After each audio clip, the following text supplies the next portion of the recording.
जय सिया राम। आप देख रहे हैं गहोई समाज न्यूज़। भोपाल में 19 जुलाई को आयोजित गहोई महाकुंभ 2027 की तृतीय विशाल बैठक में माननीय श्याम बिहारी गुप्ता जी ने महाकुंभ के भव्य एवं सफल आयोजन को लेकर अपने प्रेरणादायी विचार समाज के सामने रखे। आइए सुनते हैं उन्होंने अपने संबोधन में क्या कहा। और राष्ट्रीय स्वयंसेवक संघ की स्थापना इसके बाद हुई, उससे पहले से हमारा संगठन चल रहा है।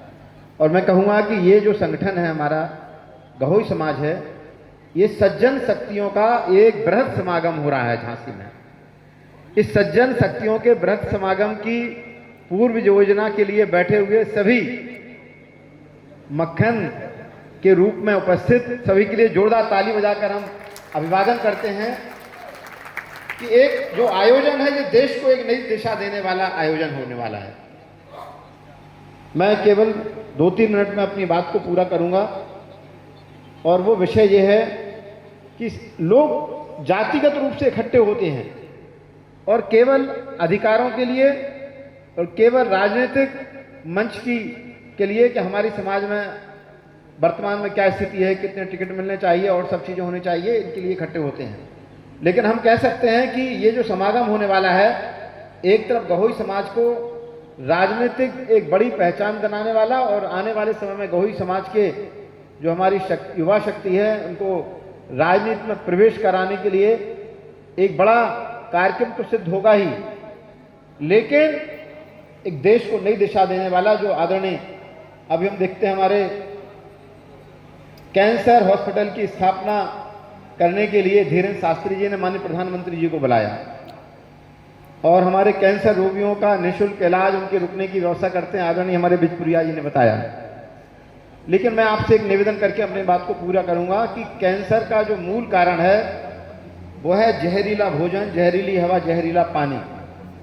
तो गहोई समाज के सहयोग से और गहोई समाज की पहल से एक झांसी में जो काम प्रारंभ हुआ है वो आपके संज्ञान में लाना चाहता हूं, और वो ये है कि हमारे ही समाज के एक संजय पहाड़िया जी जो करेरा के रहने वाले हैं, हम लोगों ने एक गांव का चयन किया है, उसका नाम है पलीदा, हमारे आदरणीय नरेश भाई साहब के पास में है।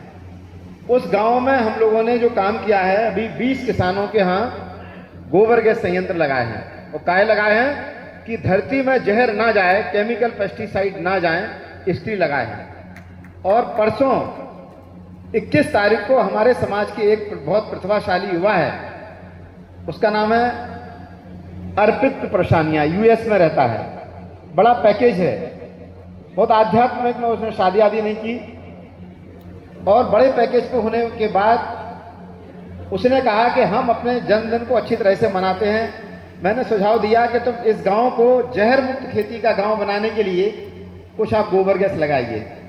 तो उसने अभी 4 दिन पहले 4 गोबर गैस लगाने के लिए उसने पैसे को एक कंपनी को ट्रांसफ़र किया। कल गोबर गैस आ गए हैं और हम 21 तारीख को उसका जन्मदिन उस पलिंदा गांव में मना रहे हैं। और आने वाले समय में जब हम पूज्य योगी आदित्यनाथ जी से हम लोग मिलने वाले हैं इस बात के लिए कि ये गहोई समाज का ये सम्मेलन क्या दिशा देने वाला है, तो एक दिशा ये ही देने वाला होगा कि हम आने वाले समय में एलपीजी मुक्त, डीएपी यूरिया पेस्टिसाइड मुक्त, जहर मुक्त खेती का उत्तर प्रदेश का पहला गांव पलीदा हम लोग बनाने की तैयारी में है।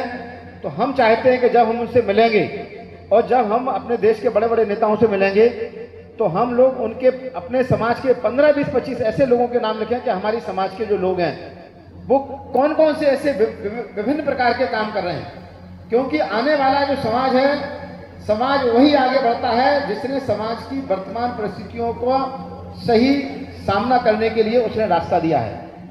हम कहते हैं जो गाय का होई सो गहोई। अब हमारे कई लोग साथी कहते हैं कि आप मंच पर जाते हैं, आप गाय की बात करते हो, गहोई समाज की बात करनी चाहिए। मैं इसलिए कहता हूँ कि हम सबका, मैं अभी 10 दिन पहले आदरणीय अनिल भाई साहब के साथ में मैं पहुँचा तो हमारे अपने समाज के रामाश्रय गुप्ता भाई जी का देहावसान हुआ।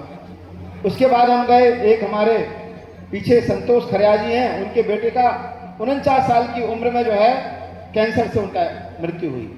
और उन्हीं के पीछे हम चले गए संजय सेठ के यहाँ जो कैंसर से जूझ रहे थे, 3 दिन पहले उनका भी स्वर्गवास कैंसर से हुआ। तो आज ये जो बढ़ती हुई बीमारियां और अभी 10 दिन पहले हमारे देश के माननीय अमित शाह जी ने जो नई कोऑपरेटिव बनाई, उसमें एक नई कोऑपरेटिव बनाई, वो बनाई गोमय, गाय के गोबर से ऊर्जा की क्रांति के लिए। और रेखा गुप्ता जी के साथ में उन्होंने दिल्ली में अभी एक नया प्रोजेक्ट लॉन्च किया है माननीय अमित शाह जी ने। जब हम अमित शाह जी से मिलने के लिए जाएंगे इस कार्यक्रम के लिए, और हम कहेंगे कि हमारा जो गहोई समाज का जो कार्यक्रम है, ये आने वाले समय में गांव को ऊर्जा संपन्न और जहर मुक्त खेती, केमिकल फ्री फार्मिंग का काम करेगा। तो इस बात को लेकर माननीय अमित शाह जी हों, चाहे योगी आदित्यनाथ जी हों, चाहे प्रधानमंत्री भी हों, वो हमारे इस समाज के कार्यक्रम के लिए वो हम सबका अभिवादन करेंगे और कहेंगे कि आने वाला जो समय है वो इसी बात का है कि आने वाले समय में हम बच्चों को जहर मुक्त भोजन कैसे दें और बच्चों को देसी गाय का दूध कैसे दें, और हम अपने गांव को ऊर्जा संपन्न, केमिकल फ्री, शुद्ध हवा, शुद्ध पानी, शुद्ध भोजन देने के लिए ये गहोई समाज अग्रणी भूमिका में आ रहा है। क्योंकि हर काल में अलग अलग चुनौतियां नहीं, लेकिन आज के समाज की आवश्यकता है कि हम अपने पर्यावरण को, खेती को, पानी को कैसे हम बचा के और आज हम आने वाले पीढ़ी को अच्छा जीवन दे सकते हैं। मैं अपनी बात को पूर्ण करते हुए निवेदन करता हूं कि हमारा जो कार्यक्रम अभी हो रहा है, अभी मैंने एक चुनाव अधिकारी से बातचीत की थी, तो उन्होंने कहा था कि संभावना है कि मकर संक्रांति के बाद नए मुख्यमंत्री का शपथ ग्रहण कार्यक्रम हो जाएगा। ये बात मुझे 3 दिन पहले मुझे जानकारी हुई है। तो ये जो हमारे आदरणीय डल्लू भैया ने कहा कि हम बिल्कुल तैयार रहें, यदि चुनाव मार्च अप्रैल में होता है तो हमारा 17 जनवरी को सुनिश्चित है, लेकिन यदि चुनाव दिसंबर में होता है तो नवंबर में अधिसूचना जारी हो जाएगी। तो उनका कहना था कि 10 नवंबर के पहले तक आप कार्यक्रम कर लो, 10 के बाद से अधिसूचना जारी हो जाएगी। तो उनका कहना था कि यदि संभव हो सके तो 15 अक्टूबर तक, 2 अक्टूबर से 15 अक्टूबर के बीच में आप कार्यक्रम का कर लेंगे तो इसका एक बहुत अच्छा मैसेज जाएगा और चुनाव में कोई बाधा नहीं आएगी। और जो आपका मैसेज जाना चाहिए कि हमारे गहोई समाज के कुछ लोगों को टिकट मिलना चाहिए देश के अंदर, प्रदेश के अंदर, तो वो काम हो सकता है। तो मैं आप सबसे निवेदन के साथ में आपसे अपनी बात को पूर्ण कर रहा हूं कि हमारा लक्ष्य बहुत सटीक है, सही मौका है, सही तिथियों का निर्धारण हो रहा है।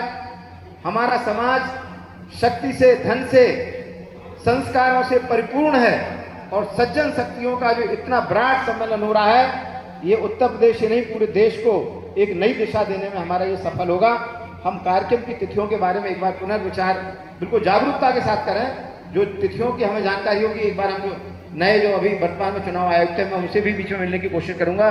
थोड़ा अंदरूनी, क्योंकि बताते नहीं है, लेकिन मैं कोशिश करूंगा कि सही जानकारी हम आदरणीय डल्लू भैया को दे सकें, जिससे 15 अगस्त के पहले तक हम लोग तिथियों का निर्धारित कर सकें। आज आप सारे लोग यहाँ पर एकत्रित हुए हैं, मैं आपके सभी के चरणों में प्रणाम करते हुए निवेदन कर रहा हूँ कि ये ऐसा काम है कि हर गहोई समाज के हर परिवार से तन मन धन इस कार्यक्रम के लिए जो आर्थिक सहयोग है, डल्लू भैया ने कहा कि महासभा का 1 रुपया खर्च नहीं होगा, बल्कि इस कार्यक्रम को बहुत अच्छा करने के बाद कुछ बचा ही रहेगा। तो इस कार्यक्रम में सभी का, इस यज्ञ में उनको अपनी आहुति देने के लिए हर व्यक्ति को तन मन और हर व्यक्ति का धन जाना चाहिए। जब हमारा इसमें धन भी जाएगा तो हर व्यक्ति आएगा भी, इसलिए सबके घर से आर्थिक सहयोग होना ही चाहिए। मैं इतनी बात कह के आप सबको मैं प्रणाम करते हुए अपनी बात पूर्ण करता हूँ। भारत माता की जय गहोई, जय गहोई, जय भारत, जय गहोई, गर्व से कहो।